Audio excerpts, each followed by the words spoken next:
Hey everyone, I'm Clayton. Welcome in on this Sunday to your Morning Invest show. This is a show where we help you build financial intelligence so you can keep more of your own money and build financial freedom. And on this Sunday, we're going to talk about a couple of big stories, but the first one we're going to talk about is the biggest threat to our economy. And it's probably not what you think it is. There's a lot of people talking about what this biggest threat is right now, and I think they're blowing smoke, so we'll get to that.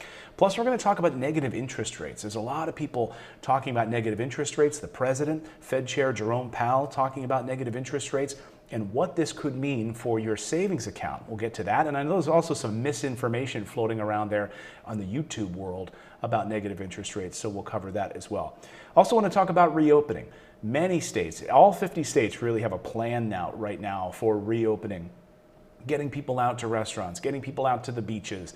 And I think it could be a huge mistake, this reopening too soon. The idea is, from the federal government, that getting people out there, getting back to work, getting the economy burning and churning again will fix all of our problems. But I don't believe that that's the answer. So we'll talk about that. It's my opinion. Weigh in. I'd love to hear your thoughts in the comments. I'm not against being able to go to restaurants or being able to, go to the stores again and support our local economy. But I think that that's the wrong antidote for the problem. All right, so let's talk this morning about the biggest threat to our economy. I think that there's this misconception right now that the biggest threat to our economy is unemployment and is the COVID-19. That this virus spreading like wildfire is the biggest threat to our economy. But I want to offer up what I believe, given the data, is the biggest threat to our economy. It's not even debt. I know that there are those that think that debt is a big issue, like former UN Ambassador Nikki Haley. She was interviewed and she said that she believes debt is the thing that will bring us down. Listen to what she had to say. Well, and that's just it. You can't spend $3 trillion in 2 months and think that there's not going to be issues. And clearly there were issues. I think that obviously no one predicted this pandemic and we needed to help people. We needed to help small businesses. The problem is we ended up, the government ended up helping a lot of people they shouldn't have. You saw large companies that have access to capital and have investors who get profits when they win. We shouldn't socialize their losses and have the taxpayers pay for it. You had universities that have massive endowments suddenly start to get money. You had hospitals that had low caseloads getting higher dollars than hospitals that had high caseloads. And so the goal now is, what do? We need to slow that train. We need to understand that there's going to have to be some tough decisions made, and we're going to have to start seriously looking at the debt. We're looking at going on $25 trillion in debt, and we're passing that to our kids and our grandkids, and I don't know that we can tell them that that money was spent wisely. So yes, there was a lot of fluff in this bill, of course, money for illegal immigrants, endowments for universities and arts and other things that I don't agree with, but there's also was a lot of good in this particular bill, and there was a lot of money that would have gone directly to the American people, getting money into the hands of the American people, and would have been an important part of this entire process of getting us, a injection of money so that people can start spending again. I think the biggest threat to our government right now is another mortgage crisis. I think a foreclosure mortgage crisis where people cannot pay their mortgages in default would become catastrophic. And how would this look? Let's play this out a little bit. You have Fed Chair Jerome Powell talking about how he sees this crisis playing out. If we do not get another injection of liquidity into the hands of the American people, I'll play sound from him in a second because he goes through a number of layers of this that I think are important. But the Fed's balance sheet right now, the Federal Reserve's balance sheet is $6.9 trillion in the week ending May 13th. That's up from $6.72 trillion just a previous week. So the central bank says all of these funds are there to provide actions to mitigate the economic fallout from this disease, pumping money into the banking system so that they can continue to lend and get money out there for mortgages. And also to make sure that that Wall Street is happy, buying up municipal bonds and junk bonds and other things like that. So they are doing their part by injecting money into the banking system to keep that money flowing. The biggest problem would be if you start defaulting on mortgages because you can't pay the bills. Just before the show, we saw one young lady who mentioned, she said, I'm using candles right now because they shut off my electricity, which, by the way, to me is awful. No municipality should be shutting off electricity right now. I mean, I would be contacting them saying, what are you doing? That to me seems, I mean, that seems like something you might do in a third world country, but not here, not in the United States. So people not being able to pay their mortgages, collapse. Now what would happen? Let's play this scenario out a little bit. You can't pay your mortgage. The bank now defaults, you default on that mortgage. The bank is out that money. The Fed there's nothing the Fed can do to step in to solve that. So I see what the Fed is saying. I see what Jerome Powell is seeing right now, which is, listen, Congress, you've got to get money in the hands of the American people right now. Forget this reopening as the salve to our wounds. Reopening is not going to help that person who's lost his or her job and who can't pay their mortgage. And yes, you may be able to, there's no real extension right now for forbearance for home loans. So if you want to work out with your bank that, getting a forbearance for a short amount of time, it's an enormous amount of paperwork. It's an enormous headache. So Fed Chair Jerome Powell saying this, multi-layered approach to fixing this issue right now. Take a listen. The record shows that deeper and longer recessions can leave behind lasting damage to the productive capacity of the economy. Avoidable household and business insolvencies can weigh on growth for years to come. Long stretches of unemployment can damage or end workers' careers as their skills lose value and professional networks dry up, and leave families in greater debt. The loss of thousands of small and medium-sized businesses across the country would destroy the life's work and family legacy of many businesses and community leaders. A prolonged recession and weak recovery could also discourage business investment and expansion, further limiting the resurgence of jobs as well as the growth of the capital stock and the pace of technological advancement. The result could be an extended period of low productivity growth and stagnant incomes. We ought to do what we can to avoid these outcomes, and that may require additional policy measures. At the Fed, we will continue to use our tools to their fullest until the crisis has passed and the economic recovery is well underway. Recall, though, that the Fed has lending powers, not spending powers. A loan from a Fed facility can provide a bridge across temporary interruptions to liquidity, and those loans will help many borrowers get through the current crisis. But the recovery may take some time to gather momentum, and the passage of time can turn liquidity problems into solvency problems. Additional fiscal support could be costly, but worth it if it helps avoid long-term damage and leaves us with a stronger recovery. This trade-off is one for our elected representatives who wield powers of taxation and spending.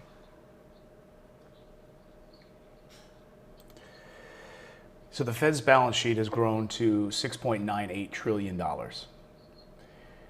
Delinquencies right now in the consumer loan market and mortgages could spill over into the banks, and especially some of these smaller lending institutions that have outlaid money for commercial real estate and other small and medium-sized businesses right now that are being crushed.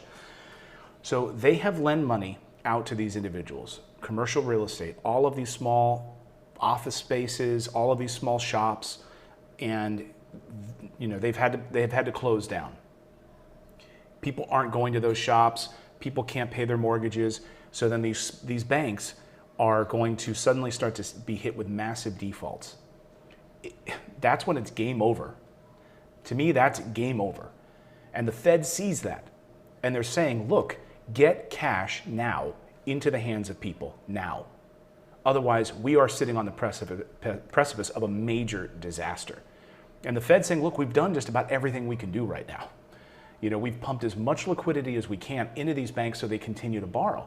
Right now, their incentive to do this is that the Fed is keeping rates, they're not going negative, they're keeping them low. They're trying to get them to lend, right? Put money into the system, and they're buying up these municipal bonds and junk bonds and other things like that, making it attractive for these banks to keep lending. We're going to give you this ridiculously low interest money right now, but you've got to spend it. You've got to lend it to John Smith down there that wants to get a mortgage on his property. And we're seeing home prices staying resilient right now. But what happens if people don't have money, their jobs are gone, and the federal government is sitting on its hands? Mortgage defaults, unlike something we've ever seen before. I mean, forget the 2008 recession. 10 million unemployed, housing crisis, backed by all of those mortgages that were junk to begin with. People that didn't have jobs were getting mortgages. Now it's not the case. People that actually had jobs who could get approved got mortgages. And yet now many of them have lost their jobs at no fault of their own. With very little savings, most Americans, over 70% of Americans, don't have enough for a rainy day fund even beyond 1 month. So do you think that they have extra kitty of cash sitting around that they can pay these mortgage payments to these banks? This is a domino effect that's going to crush us. So anyone wants to say anything else about where we are economically and blame this or blame that, I'm telling you, once this happens and it starts to cascade into the banks and the Fed now has nothing left to be able to do, there's very little that they could do. We are in a world of hurt. So Congress, I hope you're paying attention. Please, please, please get an injection of cash into the hands of the American people. And yes, look, I agree with some Republicans who said there was a lot of pork in this Democratic bill. The payments for illegal immigrants, endowments for this, fluff, cannabis, all of that kind of garbage should have never been in there to begin with. And I don't know, Democrats need to get their head examined when they throw this kind of stuff in a bill. Wouldn't it have been much smarter for them to say, here's our proposal. It includes cash payments to Americans, state and local governments, which they believe is very important right now. A number of Republican governors have said, we're about to go under. This is not politics. We're crushed here right now. That's not politics. And then remove the extra liberal program stuff. Then you give Republicans no wiggle room. Instead, what you did is you give them all this opportunity to go all over Fox News and everything else and say, oh, this is Nancy Pelosi's liberal programs and cannabis, and illegal immigrants. It makes it very easy for these talking points. Why don't you just remove their talking points and start there? But they didn't. Nevertheless, still a huge chunk of that stimulus bill, the HEROES Act, was good, had a lot to offer the American people. But it's not going to go anywhere in the Senate. And now the Senate gets its chance to take on the stimulus, if they're going to do anything at all after Memorial Day. But it doesn't seem to be that they're getting this sense of urgency right now. We might be able to get away with 1 to 2 months. We've had millions of people file for forbearance for the mortgages already, folks. Millions. Do you think it's going to get worse? And the Senate just wants to kind of sit back and wait till after Memorial Day, after they have their barbecues and their mimosas or whatever? They get to go back to Kentucky and enjoy their big farmland and hang out in a bubble? I'm telling you, this debt's not waiting for anybody. And once these defaults start piling up, you're going to have foreclosures, you're going to have absolute destruction in the banking system. And the Fed has no more room to make this, no more room to bail them out, like we saw in 2008. They're over $6 trillion on their balance sheet. They don't have extra money to bail out the banking system if it collapses under the weight of these defaults. Mark my words on that. All right, let's talk about now negative interest rates. This is the next big story. There's been a lot of talk in the YouTube sphere and online about negative interest rates. Will we see negative interest rates? Are negative interest rates here? What in the world does this mean? So imagine for a second a world, okay, where negative interest rates, where banks would charge you to save your money and pay you to take loans. Like pay you right now, pay you to take a mortgage out. Do you imagine that world? Be like Back to the Future wackiness or something, right? Or I travel in weird time and meet my mom when I'm a teenager or something. Imagine that world. Well, first of all, get it out of your head because it's not going to happen. No bank is ever going to pay you to take a mortgage out. But there's all this talk about negative interest rates right now. Why? Well, because the president is calling for it. Here's President Trump the other day tweeting about this and said, as long as other countries are receiving the benefits of negative rates, the USA should also accept the gift. Big numbers. Well, what the heck is he talking about? What is he talking about, big numbers? Because we've already tried this, folks. We've already tried this in other countries. Switzerland, just as an example. There's a number of other countries that have tried this as well. So we've already seen this in Switzerland. We've seen this in Japan. We've seen this in Denmark. We've seen this in Spain. And in Switzerland, it's been basically a disaster. The experiment has proven that having negative interest rates will not fix anything, because the idea is that the central bank would lower interest rates below zero, making their effective rate negative. Why? Why would they do this? The idea, the incentive, is that that would encourage the banks to get money out of their savings account. See, if it's sitting in the central bank, then they're having to pay the Fed interest. And that's like bad for them, right? Why would they want their money to be paying interest to the Fed? So instead, the idea is that it would encourage them to not have it sitting there, and they would be loaning it out to you. And right now, Jerome Powell says, no, we're not going to do that. So from the Federal Reserve in the United States, nope, we're not even considering it. It's not going to happen. So why all of this talk about this? Well, President Trump's saying that we need to do this. We need to get on board with this. Grover also disagrees with it. But getting on board with negative interest rates, this idea that banks could just keep pumping as much money as they can into the marketplace, they already are, thanks to where the Fed is currently keeping interest rates, near zero. So they already are pumping this liquidity into the market. It is not the answer that we see. Why? Because in Switzerland, as a prime example, they've been doing it for a number of years, and it's been a mistake. It has not worked. What has happened is that in Switzerland, the central bank can only keep the negative interest rates so low. And then what would happen is people would take all of their money out of the banking system. If negative interest rates got beyond that like 0.25% negative, I mean, how many of you would keep your money in a bank at -1%, -2% interest, where you're losing money every day on having that money in the bank? Everyone would take their money out of the bank, and they'd move to a decentralized system of currency like crypto or something else. It would destroy the entire banking system. So Switzerland has only been able to keep their negative interest rates just a hair under zero, because any more than that, and they know it would be a collapse. So it's just enough. It's like a needle in the sides of these banks. They don't like this little prick in the side, but they deal with it. So they're paying the central banks in Switzerland, Denmark, and Japan to hold their money. Because look, what are you going to do with billions of dollars? Can you put it in your garage? You need to store it somewhere. So you're paying them a service fee essentially for holding your money. Will it happen in the United States? The United States Federal Reserve says no. So then what's all this kerfluffle over the past few days online about negative interest rates are coming to the United States? Well, what they're talking about is the futures market. So there are a lot of people are already trading, buying and selling on the future idea that in early January of 2020, America will have negative interest rates in the same way that we bet on hog futures, right? Or corn futures or gas futures or oil futures, right? So what they're doing is they're betting, like Vegas style, that we will have negative interest rates by early next year.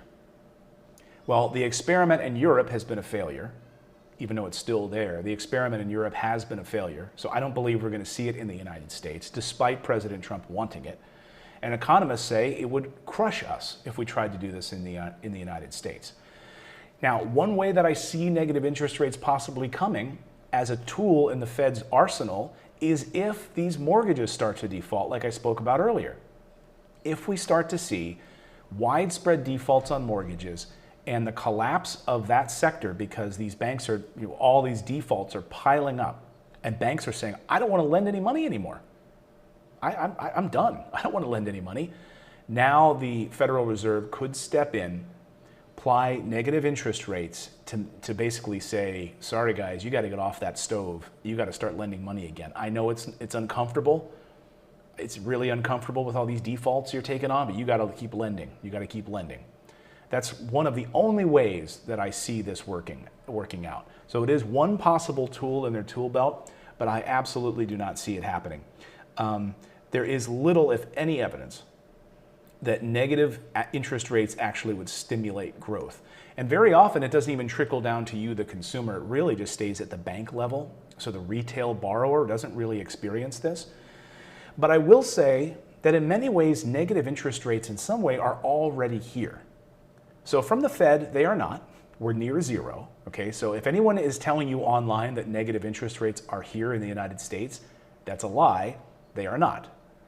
However, Because when you put your money, when you put this kind of currency into the bank, and your savings account is like 0.1% return in your savings account, and inflation right now in the United States is about 2%, you're losing money.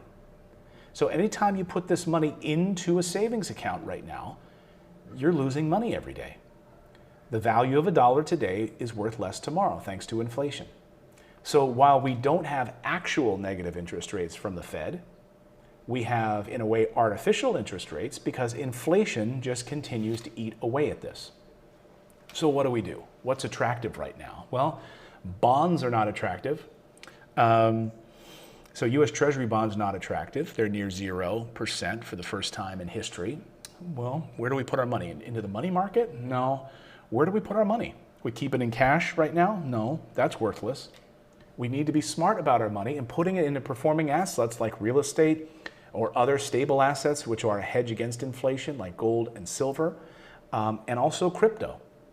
I recently was telling you about Outlet Finance as an app that I've been using and testing with a 7.5% interest rate right now. If you go to morrisinvest.com/outlet, I know the link is broken. We'll fix it before you get a chance to go there. We'll fix it and we'll have it in the description below.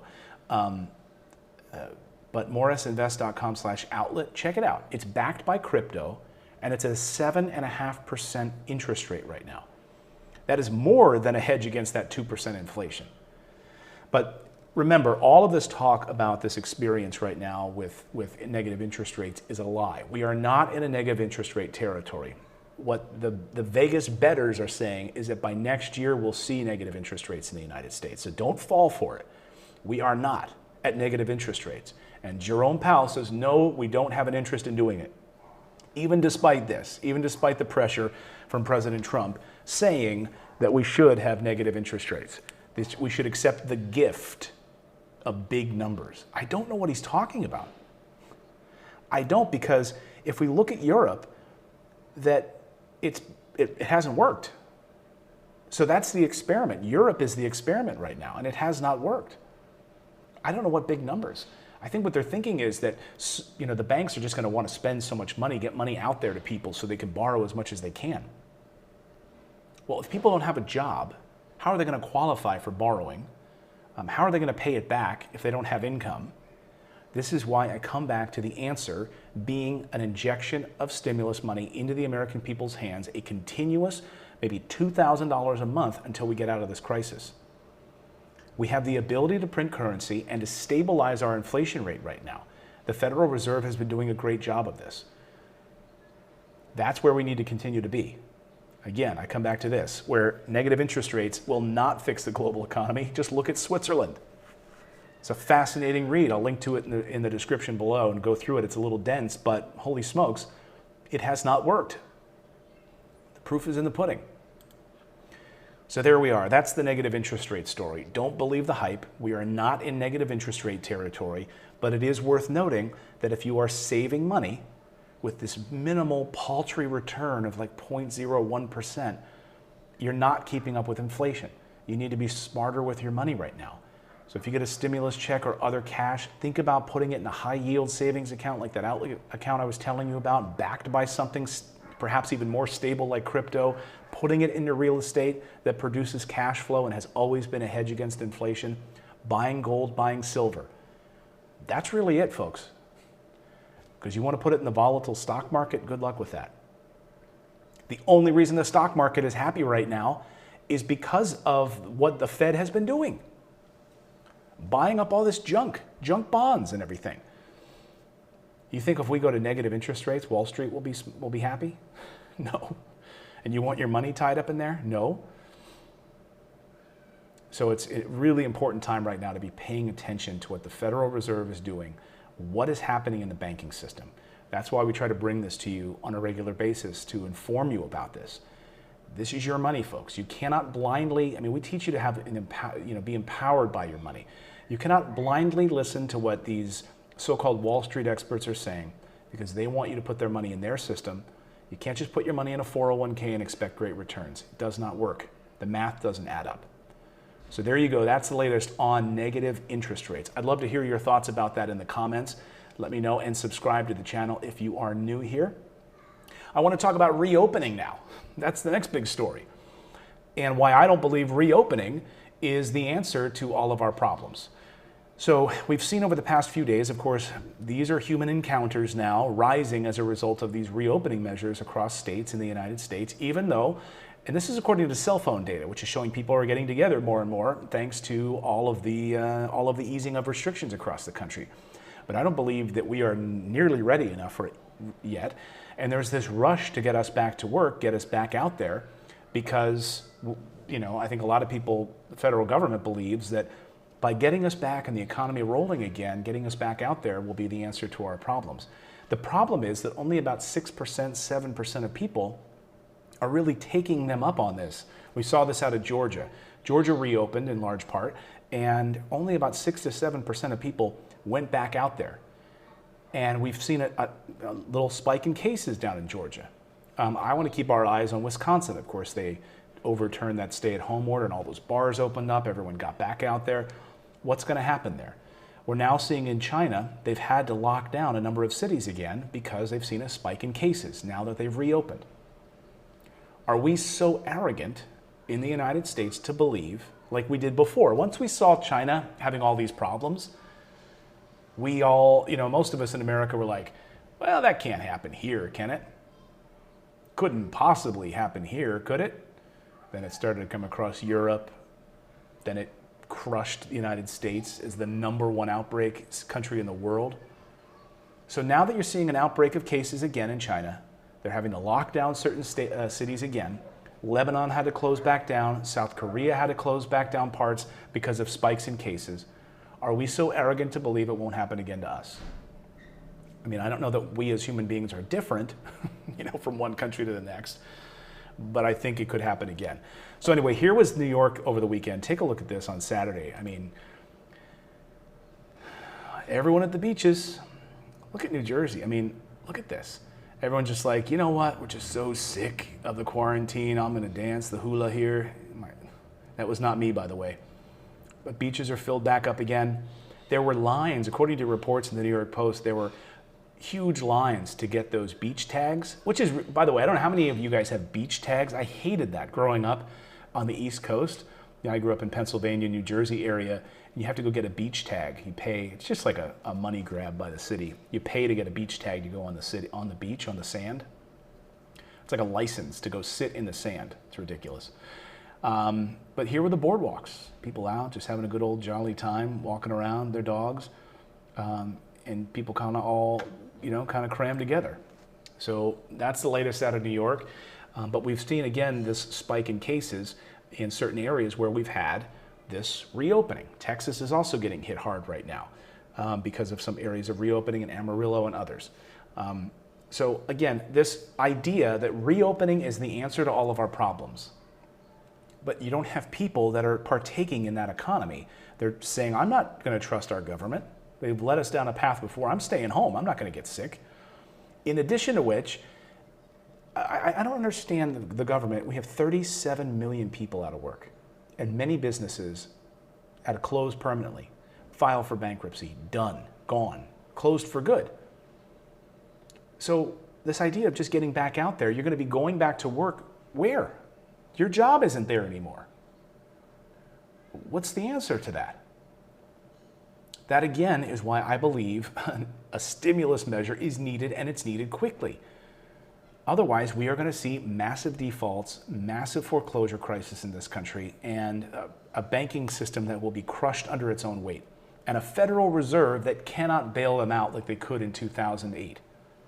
They don't have room on their balance sheets to do it.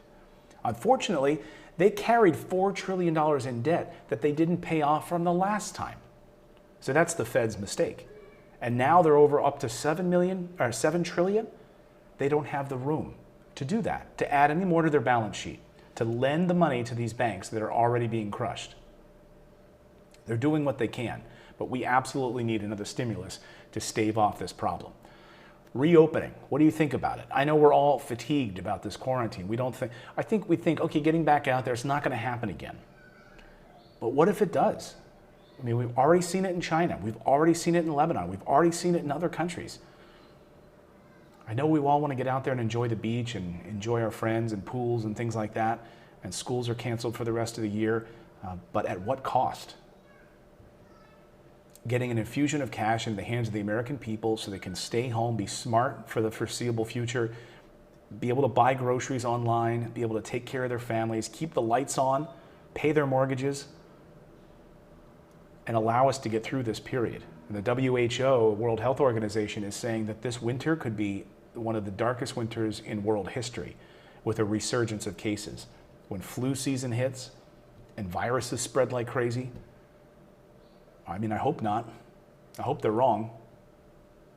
But that's where we're at right now. Let me know your thoughts. Are we reopening too soon? Or do you think it's just right? It's time to get back out there. Subscribe to my channel if you're new here. Thank you so much for all of your support. We do this show every day, and our goal is to do it 9 a.m. Eastern time, our live shows. And then we have other videos here on the channel to help you build financial freedom, to learn about real estate investing, to take action with your money, to save more money thanks to the tax code. We teach you about all of those pieces. We've got some more advanced videos and some more beginner videos for you to check out as well.